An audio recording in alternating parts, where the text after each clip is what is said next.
New York में अक़वाम मुत्तहिदा की general assembly का सालाना इजलास जारी है, जिसमें इस बार सबसे अहम मौज़ूआत गज़ा की सूरत हाल और मसला फ़लस्तीन का दो रियासती हल हैं। कल सदर ट्रंप ने पाकिस्तान, सऊदी अरब, कतर, तुर्की, मुत्तहिदा अरब अमारात, मिस्र, उर्दन और इंडोनेशिया के रहनुमाओं से मुलाकात की। जबकि दफ्तर ख़ारजा के मुताबिक इस मुलाकात के बाद वज़ीर आज़म शहबाज शरीफ और अमरीकी सदर ट्रंप के दरमियान एक गैर रस्मी गुफ्तगू भी हुई, जिसके दौरान नायब वज़ीर आज़म और वज़ीर ख़ारजा इसहाक़ डार भी उनके हमरा थे। रिपोर्ट्स के मुताबिक इस मुलाकात का मौजू गज़ा में जंग के बाद की सूरत हाल और अमन कायम करने के लिए मुस्लिम ममालिक की जानिब से मुमकिना फ़ौजी दस्तों की तैनाती थी। अगर इस हवाले से पेशरफ्त होती है तो इंडोनेशिया पहले ही 20,000 फ़ौजी भेजने का ऐलान कर चुका है, जबकि इस हवाले से पाकिस्तान का किरदार भी अहम समझा जा रहा है। वज़ीर आज़म शहबाज शरीफ न सिर्फ सदर ट्रंप से होने वाली इस मुलाकात में शरीक थे, बल्कि जुमेरात को व्हाइट हाउस में सदर ट्रंप से उनकी एक अहम मुलाकात भी मुतवक्के है। इस दौरान फ्रांस और बरतानिया समेत कई मगरबी ममालिक दो रियासती हल की हिमायत में अमरीका और इसराइल के मुखालिफ खड़े हैं, लेकिन सदर ट्रंप इस हवाले से इसराइल के सख्त मौक़िफ़ की खुलकर हिमायत कर रहे हैं और अपने ही मगरबी इत्तेहादियों पर तनकीद कर रहे हैं। इसराइली हठधर्मी के साथ खड़े नजर आ रहे हैं। जबकि कल अक़वाम मुत्तहिदा की जनरल असम्बली से अपने खिताब में ट्रंप ने ईरान को जौहरी प्रोग्राम से मुताल्लिक एक बार फिर धमकी दी, जिस पर ईरानी सुप्रीम लीडर का रद्द-ए-अमल भी सामने आ गया है। सदर ट्रंप ने अपने खिताब में कहा था कि हमने ईरान की न्यूक्लियर सलाहियतों को बमबारी करके ख़त्म कर दिया है और अब ईरान को कभी भी जौहरी हथियार रखने नहीं दिए जाएंगे। इसके बाद कल एक तकरीब से खिताब करते हुए ईरान के सुप्रीम लीडर आयतुल्लाह ख़ामनेई ने ट्रंप के खिताब पर रद्द-ए-अमल दिया और अमरीका के साथ जौहरी मुज़ाकरात को मुस्तरद करते हुए कि अमरीका ने मुज़ाकरात का नतीजा पहले ही तय कर रखा है। वो सिर्फ उसी सूरत में मुज़ाकरात चाहते हैं कि जब नतीजा ईरान के जौहरी प्रोग्राम और अफजोदगी के खात्मे पर ख़त्म हो। इसका मतलब ये है कि हम अमरीका के साथ मुज़ाकराती मेज़ पर बैठकर वो जो भी मांगें उसे कबूल कर लें। ये अब कोई मुज़ाकरात नहीं रहे, ये एक डिक्टेशन है। अमेरिकाई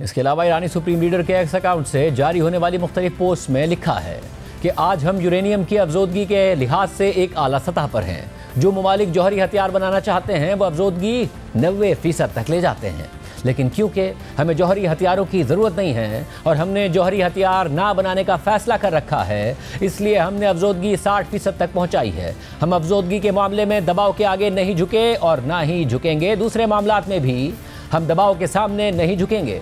इस सारी सूरत हाल में कल अक़वाम मुत्तहिदा की जनरल असम्बली से खिताब के बाद अमरीकी सदर ट्रंप ने अहम अरब और मुस्लिम ममालिक के रहनुमाओं से गज़ा की सूरत हाल पर मुलाकात की थी। इस मुलाकात में पाकिस्तान के वज़ीर आज़म शहबाज शरीफ भी शरीक थे। इसके अलावा मुलाकात में तुर्क सदर रिदवान और कतरी अमीर शेख तमीम बिन हमद सानी समेत इंडोनेशिया, मिस्र, उर्दन और मुत्तहिदा अरब अमारात के रहनुमा भी शामिल थे। अमरीकी सदर ट्रंप ने इस मुलाकात को अपनी सबसे अहम मुलाकात करार दिया था, जबकि मुलाकात के बाद उन्होंने इसे कामयाब करार दिया। We had a very good meeting concerning Gaza. It was a very successful meeting with all of the big players, except for Israel, but that's going to be next. And I think we can work something out on Gaza. But it was a very good meeting with great leaders. इसी तरह तुर्क सदर Erdogan ने भी मुलाकात के बाद कहा कि वो उसके नताइज से खुश हैं। सारी सूरत हाल में इस मुलाकात की ताहाल तफसीलात सामने नहीं आई हैं। ताहम अल जज़ीरा ने इस हवाले से लिखा है कि इस मुलाकात की तफसीलात अभी तक शाया नहीं की गई हैं, जिसमें मिस्र, इंडोनेशिया, उर्दन, पाकिस्तान, कतर, सऊदी अरब, तुर्की और मुत्तहिदा अरब अमारात के रहनुमाओं ने शिरकत की थी। ट्रंप ने इन रहनुमाओं के बारे में कहा था कि ये वो ग्रुप है जो ये काम कर सकता है, जबकि अमरीकी मीडिया आउटलेट एक्सियोस के मुताबिक ट्रंप चाहते हैं कि अरब और मुस्लिम ममालिक गज़ा में फ़ौजी दस्ते भेजने पर राज़ी हो जाएँ ताकि इसराइल के इनखला को मुमकिन बनाया जा सके और अबूरी और तामीर नौ के प्रोग्राम्स के लिए फ़ंड्स को यकीनी बनाया जा सके। अमाराती सरकारी खबर रसाई एजेंसी वाम ने बुध को कहा कि मुलाकात का मरकज़ी नुक्ता गज़ा में जारी जंग को ख़त्म करना और मुस्तकिल जंगबंदी तक पहुँचना था और ये भी बताया कि कैदियों की रिहाई और बिगड़ते हुए इंसानी बहरान को तरजीही मामलात के तौर पर ज़ेरे बहस लाया गया। इतलात के मुताबिक इसराइल का ज़ेरे बहस मंसूबे में कोई किरदार नहीं था, लेकिन इसराइली वज़ीर आज़म नेतन्याहू को मंसूबे की तफसीलात से आगाह कर दिया गया था। ख्याल किया जा रहा है कि इस मंसूबे में मुस्तक़बिल में फ़लस्तीनी अथॉरिटी के किसी किरदार का तस्वुर किया गया है, जिसे इसराइल बार बार नाकाबिल कबूल करार दे चुका है। मीडिया रिपोर्ट्स के मुताबिक ट्रंप चाहते हैं मुस्लिम ममालिक गज़ा में इसराइल के इनखिला को यकीनी बनाने के लिए अपने फौजी दस्ते भेजें। इस तनाजुर में बाकी अहम मुस्लिम ममालिक की तरह पाकिस्तान का भी अहम किरदार समझा जा रहा है, जबकि आबादी के लिहाज से सबसे बड़ा मुस्लिम मुल्क इंडोनेशिया पहले ही गजा में अपने फौजी दस्ते भेजने का ऐलान कर चुका है। ट्रंप से होने वाली मुलाकात से पहले अक़वाम मुत्तहिदा की जनरल असेंबली से खिताब करते हुए इंडोनेशिया के सदर ने कहा कि अगर अक़वाम मुत्तहिदा की सलामती काउंसिल और जनरल असेंबली फैसला करते हैं तो उनका मुल्क गजा या किसी और जगह अमन कायम करने के लिए 20,000 या इससे ज़ायद फौजी भेजने के लिए तैयार है। Indonesia is prepared to deploy 20,000 or even more of our sons and daughters to help secure peace in Gaza or elsewhere, in Ukraine, in Sudan, in Libya, everywhere when the peace needs to be enforced, peace needs to be guarded, we are ready. We will take our share of the burden, not only with our sons and daughters, we are also willing to contribute financially to support the great mission to achieve peace by the United Nations. इस सारी सूरत हाल में जहां reports के मुताबिक Trump गजा में मुस्लिम ममालिक के फौजी दस्तों की तैनाती चाहते हैं, ऐसे में कल पाकिस्तान के वज़ीर आज़म शहबाज शरीफ की व्हाइट हाउस में अहम मुलाकात भी मुतवक्के है। और इस मुलाकात के हवाले से कामरान यूसुफ की खबर के मुताबिक वज़ीर आज़म शहबाज शरीफ जुमेरात को वाशिंगटन में अमरीकी सदर ट्रंप से मुलाकात करेंगे। इस मुलाकात को हुक्काम पाक अमरीका ताल्लुकात को दोबारा दुरुस्त सिमत में लाने की नई कोशिश का हिस्सा करार दे रहे हैं। सिफारती ज़राए के मुताबिक वज़ीर आज़म शहबाज शरीफ सदर ट्रंप से मुलाकात के लिए न्यूयॉर्क से वाशिंगटन का मुख्तसर दौरा करेंगे। ये व्हाइट हाउस में जुलाई 2019 में सदर ट्रंप और उस वक्त के वज़ीर आज़म इमरान खान की मुलाकात के बाद किसी अमरीकी सदर और पाकिस्तानी वज़ीर आज़म के दरमियान पहली मुलाकात होगी। साबिक सदर जो बाइडन ने पाकिस्तान को मुकम्मल तौर पर नज़रअंदाज किया था, हता कि उन्होंने किसी वज़ीर आज़म से फ़ोन पर बात तक नहीं की। व्हाइट हाउस मदऊ करना तो दूर की बात है। ताहम जनवरी में सदर ट्रंप के मनसब संभालने के बाद से पाक अमरीका ताल्लुकात में एक ड्रामाई और गैर मुतवक्के तब्दीली आई है और शहबाज शरीफ और सदर ट्रंप की मुलाकात दोनों ममालिक के ताल्लुकात में नुमायां गर्मजोशी के पस मंज़र में हो रही है। इस साल जून में सदर ट्रंप ने army chief field marshal Asim Munir से व्हाइट हाउस में एक गैर मामूली 1-on-1 मुलाकात भी की थी, जो इस बात का इशारा था कि ट्रंप के ज़्यादा ट्रांजेक्शनल लेकिन इंगेजमेंट के खुले अंदाज ने बाइडेन इंतज़ामिया के सर्द रवैये की जगह ले ली है। सिफारती मुबस्सिरीन इस मुलाकात को ताल्लुकात की बहाली के इस अमल का तसलसल करार दे रहे हैं। इस अमल से वाकिफ़ एक सीनियर पाकिस्तानी ओहदेदार के मुताबिक जून में आर्मी चीफ की मुलाकात के ऑप्टिक्स बहुत अहम थे। ये मुलाकात उस ओपनिंग को बाज़ाब्ता हैसियत देती है। ट्रंप इंतज़ामिया भारत के साथ अपने ताल्लुकात पर भी दोबारा गौर कर रही है, क्योंकि यूक्रेन जंग के बाद अमेरिका को भारत की तिजारती रुकावटों और रूस की तरफ झुकाव पर बढ़ती हुई मायूसी का सामना है। अमेरिका और भारत के ताल्लुकात में हालिया कशीदगी ने पाकिस्तान के लिए यह मौका पैदा कर दिया है कि वो खुद को एक मुफीद पार्टनर के तौर पर पेश करे, ख़ास तौर पर इलाकाई सलामती और इंसदादी दहशतगर्दी के मामलात में। पाकिस्तान के हुक्काम का मानना है कि मुलाकात में दो तरफा ताल्लुकात, इलाकाई और आलमी मसाइल बशमूल अफगानिस्तान, इंसदादी दहशतगर्दी ताउन और तिजारती मौक़े पर बातचीत होगी। ताहम तज्ज़ियाकार खबरदार करते हैं कि अगरचे ट्रंप इंतज़ामिया पाकिस्तान के साथ रवाबित बढ़ाने में दिलचस्पी रखती है, लेकिन ये बहाली अभी गैर यकीनी है। इसके अलावा जनूबी एशिया उमूर के माहिर अमरीकी तज्ज़ियाकार माइकल कुगलमैन ने इस हवाले से एक्स पर पोस्ट करते हुए लिखा कि पाकिस्तानी वज़ीर आज़म शहबाज शरीफ का कल व्हाइट हाउस का दौरा मुतवक्के है। ये 2019 में इमरान खान की ट्रंप से मुलाकात के बाद किसी भी पाकिस्तानी वज़ीर आज़म का पहला व्हाइट हाउस विजिट होगा। फ़र्क ये है कि इस बार अमेरिका को कम अज़ कम फ़िलहाल ताल्लुकात को आगे बढ़ाने में हकीकी दिलचस्पी है, जबकि पिछली बार मुलाकात ज़्यादातर अफगानिस्तान से इनखला के हवाले से थी। सारी सूरत हाल में अक़वाम मुत्तहिदा की हालिया जनरल असेंबली से एक चीज़ वाज़ेह हो रही है, और वो ये है कि गजा में इसराइली जारियत के ख़िलाफ़ अमरीका के अहम मगरबी इत्तेहादी अब खुलकर अमरीका और इसराइल के सामने आ गए हैं। इस हवाले से रॉयटर्स की रिपोर्ट में लिखा है कि गजा की जंग पर अमरीका के ख़िलाफ़ बढ़ती हुई बैनुल-अक़वामी फ्रस्ट्रेशन इस हफ्ते अक़वाम मुत्तहिदा की जनरल असेंबली में खुलकर सामने आ गई, जहां अमरीकी इत्तेहादियों ने फ़लस्तीनी रियासत को तस्लीम किया, जो सदर ट्रंप की मशरिक़ वुस्ता पॉलिसी के लिए एक बड़ा इम्तिहान है। अपने दूसरे दौरे सदारत के आगाज़ में इसराइल और हमास के दरमियान जंग जल्द ख़त्म करने का वादा करने के बाद अब ट्रंप हर गुजरते दिन के साथ सिर्फ एक तमाशाई नज़र आ रहे हैं।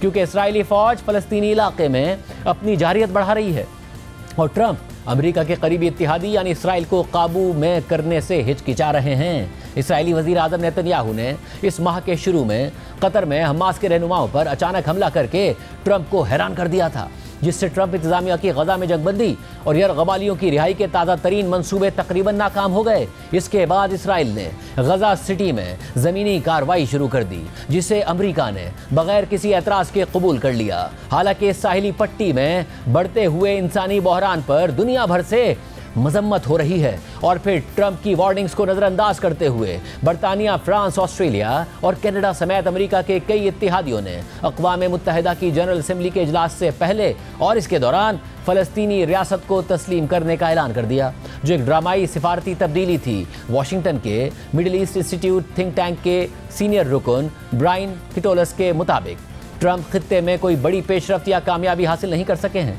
ख़ास तौर पर इसराइल और फ़लस्तीन के अहम मसले पर। और हकीकत में हालात उस वक्त से बदतर हैं जब वो मनसब पर आए थे। ऐसे में अब जब तकरीबन 2 साल पुरानी जंग के ख़त्म होने के इम्कानात पहले से कहीं ज़्यादा दूर दिखाई देते हैं, तो ट्रंप को नज़रअंदाज किए जाने से उनके बार बार के इस दावे पर शकूक व शुबहात मज़ीद बढ़ गए हैं कि वो एक अजीम पीस मेकर हैं और नोबेल अमन इनाम के मुस्तहिक हैं।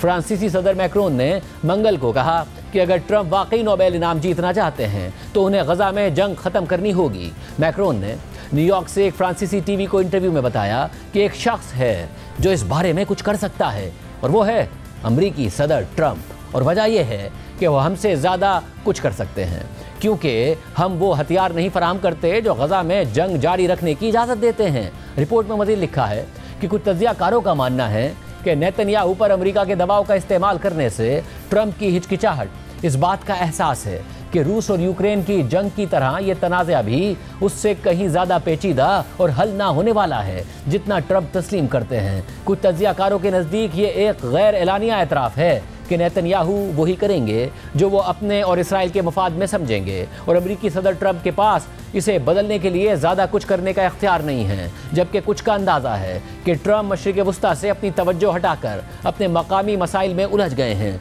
जैसा कि क़दामत पसंद कारकुन साथी चार्ली कर्क के हालिया कत्ल, जेफरी एप्स्टीन स्कैंडल के मुसलसल असरात और सदर ट्रंप का डेमोक्रेट्स की क़यादत वाले शहरों में नेशनल गार्ड के दस्ते भेजना, जिन्हें वो जराइम के ख़िलाफ़ मुहिम करार देते हैं। अगरचे ट्रंप हालिया दिनों में गजा से मुताल्लिक कम मुतहरिक नजर आ रहे हैं, लेकिन मंगल को उन्होंने अक़वाम मुत्तहिदा के इजलास के मौके पर सऊदी अरब, मुत्तहिदा अरब अमारात, कतर, मिस्र, उर्दन, तुर्की, इंडोनेशिया और पाकिस्तान से मुलाकात की और एक्सियोस के मुताबिक तवक्को की जा रही थी कि वो गजा में जंग के बाद की हुक्मरानी के लिए अमरीकी तजावीज़ पेश करेंगे, जिनमें हमास को शामिल न किया जाए और अरब मुस्लिम ममालिक पर जोर देंगे कि वो सिक्योरिटी फराहम करने में मदद के लिए फ़ौजी दस्ते भेजने पर आमादा हो जाएं।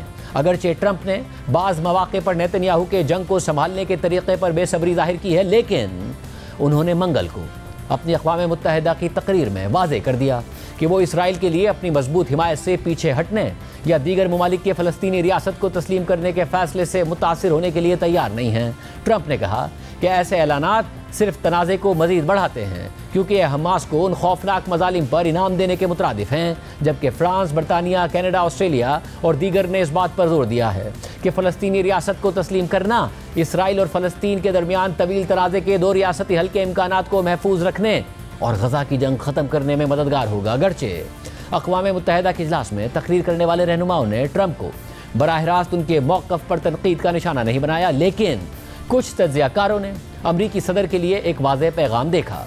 वाशिंगटन में John Hopkins school for advanced international studies की मशरिक़ वस्ता उमूर की माहिर लॉरा ब्लूमेनफील्ड के मुताबिक ये सब कुछ ट्रंप पर मुनहसिर है, जो सिर्फ एक लफ्ज़ कहकर इसराइल के वज़ीर आज़म को यह जंग ख़त्म करने पर मजबूर कर सकते हैं, और वो लफ्ज़ है इनफ। अमरीका इसराइल को सबसे बड़ा हथियार फराहम करने वाला मुल्क है और तारीखी तौर पर अक़वाम मुत्तहिदा और दीगर आलमी इदारों में उसकी सिफारती ढाल भी रहा है। पिछले हफ्ते अमरीका ने सलामती काउंसिल की उस करारदाद को भी वीटो कर दिया जिसमें गजा में फौरी, गैर मशरूत और मुस्तकिल जंगबंदी का मुतालबा किया गया था। ताहम ट्रंप ने फिलहाल ऐसा कोई इशारा नहीं दिया कि वो दबाव के उन ज़राए को इस्तेमाल करेंगे। यहाँ तक कि जब इसराइल ने अमरीका के इत्तेहादी कतर के इलाके में हमास के एक दफ्तर पर बमबारी की, तब भी ट्रंप ने नेतन्याहू से फ़ोन पर एक कशीदा गुफ्तगू की, लेकिन फिर कोई अमली कदम नहीं उठाया। ऐसे में चाहे कितने ही ममालिक फ़लस्तीनी आज़ादी को तस्लीम कर लें, लेकिन अक़वाम मुत्तहिदा की मुकम्मल रुकनियत के लिए सलामती काउंसिल की मंजूरी दरकार होगी, जहां अमेरिका के पास वीटो का इख्तियार है। फिर भी कुछ तज्ज़ियाकार इस इम्कान को रद्द नहीं करते कि नेतन्याहू शायद ट्रंप के सब्र को आजमाने में कामयाब हो जाएं। दोहा में इसराइली हमले ने ट्रंप की उन उम्मीदों को कमज़ोर कर दिया कि मज़ीद खलीजी रियासतें अब्राहम अकॉर्ड्स में शामिल होंगी, जो उनकी पहली इंतज़ामिया की एक बड़ी कामयाबी थी, जिसके तहत कई अरब ममालिक ने इसराइल के साथ सिफारती ताल्लुकात कायम किए थे। इसराइल अब मकबूजा मगरबी किनारे के कुछ हिस्से जम करने पर गौर कर रहा है, जिससे फ़लस्तीनी रियासत को तस्लीम करने की आलमी कोशिशें मज़ीद बढ़ सकती हैं। इसराइल की तारीख की सबसे ज़्यादा दाएं बाजू की हुकूमत ने ऐलान किया है कि कोई फ़लस्तीनी रियासत नहीं बनेगी, जबकि वो हमास के ख़िलाफ़ अपनी लड़ाई जारी रखे हुए है। मुत्तहिदा अरब अमारात ने धमकी दी है कि अगर इसराइल मगरबी किनारे के इंज़माम को आगे बढ़ाता है तो वो अब्राहम अकॉर्ड्स में अपनी रुकनियत मुअत्तिल कर देगा, जबकि मशरिक़ वस्ता के उमूर के ज़्यादातर माहिरीन का कहना है कि ऐसा इक़दाम खलीजी ताकत सऊदी अरब की शमूलियत के इम्कानात को भी बंद कर देगा, और ये कि नेतन्याहू गालिबन ट्रंप की मंजूरी के बगैर ऐसा नहीं करेंगे, जो अब तक गैर वाज़ेह रवैया अपनाए हुए हैं। मशरिक़ वस्ता के लिए साबिक अमरीकी नाइब नेशनल इंटेलिजेंस अफसर जोनाथन पेनिकॉफ ने कहा कि ट्रंप अवामी सतह पर नेतन्याहू को वो करने देंगे जो वो सही समझते हैं, ख़ास तौर पर गज़ा में, लेकिन निजी सतह पर सदर ट्रंप और उनकी टीम दबाव डाल सकते हैं। अमेरिका के अहम मगरबी इत्तेहादी एक के बाद एक करके आज़ाद फ़लस्तीनी रियासत को तस्लीम तो कर रहे हैं, मगर इसका अमली तौर पर क्या असर होगा, और अगर ये रियासत बन जाती है तो इसकी क़यादत कौन करेगा? इस हवाले से CNN की रिपोर्ट के मुताबिक पिछले हफ्ते बरतानिया, फ्रांस, कनाडा और ऑस्ट्रेलिया ने फ़लस्तीनी रियासत को तस्लीम कर लिया, लेकिन अमरीकी मुखालफत और इसराइली मज़ाहमत के दरमियान इस फ़लस्तीनी रियासत की हकीकत बनने के इम्कानात काफ़ी दूर हैं। रिपोर्ट में मज़ीद लिखा है कि हकीकत में फ़लस्तीनी रियासत को तस्लीम करना एक सिफारती ऐलान है, जिसका मकसद दो रियासती हल के विजन को बचाना है, ताकि इसराइलियों और फ़लस्तीनियों के दरमियान दहाइयों पुराने तनाज़े को ख़त्म किया जा सके। बरतानवी वज़ीर आज़म केयर स्टारमर ने इस हफ्ते कहा कि ये एक काबिल अमल फ़लस्तीनी रियासत बनाने का रास्ता है, जो एक महफूज इसराइल के साथ साथ वजूद रखेगा। लेकिन केयर स्टारमर समेत दीगर रहनुमा इस बात का एतराफ़ करते हैं कि फ़िलहाल ये विजन बहुत दूर है, क्योंकि इसराइल सख्ती के साथ किसी भी शक्ल में फ़लस्तीनी रियासत को मानने से इनकार करता है। ऐसे में ये सवाल उठता है कि फिर ये ममालिक अब क्यों ऐसा कर रहे हैं? इस हवाले से रिपोर्ट में लिखा है कि ये ज़्यादातर गज़ा की सूरत हाल और इसराइली फ़ौजी कार्रवाई के रद्द अमल में है।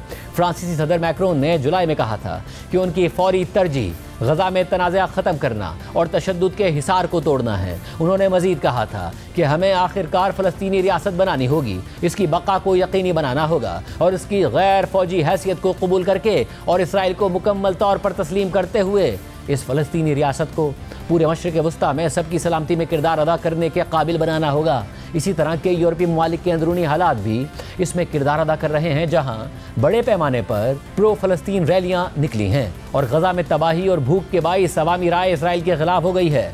इनमें से कई ममालिक में बड़ी मुस्लिम आबादी भी मौजूद है। अमरीकी वज़ीर ख़ारजा मार्को रूबियो ने मंगल को कहा कि फ़लस्तीनी रियासत को तस्लीम करना दरअसल उन ममालिक का अपने अंदरूनी सियासत पर रद्द अमल है, जबकि इस मामले पर इसराइली मौक़िफ़ को दोहराते हुए ट्रंप इंतज़ामिया का कहना है कि फ़लस्तीनी रियासत को तस्लीम करना दरअसल दहशतगर्दी को इनाम देने के मुतरादिफ है। और कल अक़वाम मुत्तहिदा की जनरल असम्बली के इजलास से खिताब करते हुए अमरीकी सदर ट्रंप ने खुद भी इसी मौक़िफ़ को दोहराया था। इसके अलावा यूरोपीय हुकूमतों और दीगर का कहना है कि फ़लस्तीनी रियासत को तस्लीम करना एक तवील मुद्दती अमल का हिस्सा है, जिसमें फ़लस्तीनी अथॉरिटी की इस्लाहात और गज़ा में जंगबंदी के 1 साल के अंदर नए इंतख़ाबात शामिल होंगे। अहम बात यह है कि इस फ़लस्तीनी रियासत की क़यादत कौन करेगा? इस हवाले से CNN की रिपोर्ट में लिखा है कि यह बात बहुत से नामालूम पहलुओं में से एक है। मौजूदा फ़लस्तीनी अथॉरिटी के सदर महमूद अब्बास 89 साल के हो चुके हैं। अप्रैल में उन्होंने अपने करीबी साथी हुसैन उल शेख को अपना नाइब और मुमकिना जानशी नामजद किया था, जो कि पहली बार था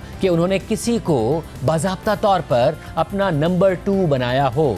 1960 में पैदा होने वाले हुसैन उल शेख अल-फतह के पुराने रुकन हैं और ये तंजीम यासिर अरफात ने कायम की थी और ये फ़लस्तीनी लिबरेशन ऑर्गेनाइजेशन का मरकज़ी धड़ा है। लेकिन फ़लस्तीनी अथॉरिटी वसी पैमाने पर करप्शन और मगरबी किनारे में बढ़ती हुई इसराइली कार्रवाइयों के मुकाबले में गैर मौसर समझे जाने की वजह से फ़लस्तीनी अवाम में अपनी हिमायत खो चुकी है। और राय आमा के सर्वे दिखाते हैं कि इसराइली जेलों में 20 साल से ज़्यादा वक्त गुजारने के बावजूद 66 साला मरवान बरगौती फ़लस्तीनी अवाम में अब भी सबसे ज़्यादा मकबूल शख्सियत हैं, लेकिन इसराइल ने उन्हें जेल में रखने का अज़म जाहिर किया है। लेकिन क्या फ़लस्तीनी रियासत को तस्लीम करना दो रियासती हल हासिल करने में मददगार हो सकता है। इस हवाले से रिपोर्ट में लिखा है कि बरतानवी वज़ीर आज़म केयर स्टारमर ने गुज़िश्ता हफ्ते के आखिर में एतराफ़ किया कि दो रियासती हल एक धागे से लटक रहा है। उन्होंने कहा था कि दो रियासती हल की उम्मीद मध्यम पड़ रही है, लेकिन हम इस रोशनी को बुझने नहीं दे सकते हैं। रिपोर्ट के मुताबिक अमेरिका वाहिद मुल्क है जो इसराइल को अपना मौक़िफ़ बदलने पर मजबूर कर सकता है, लेकिन इस बात के कोई आसार नहीं हैं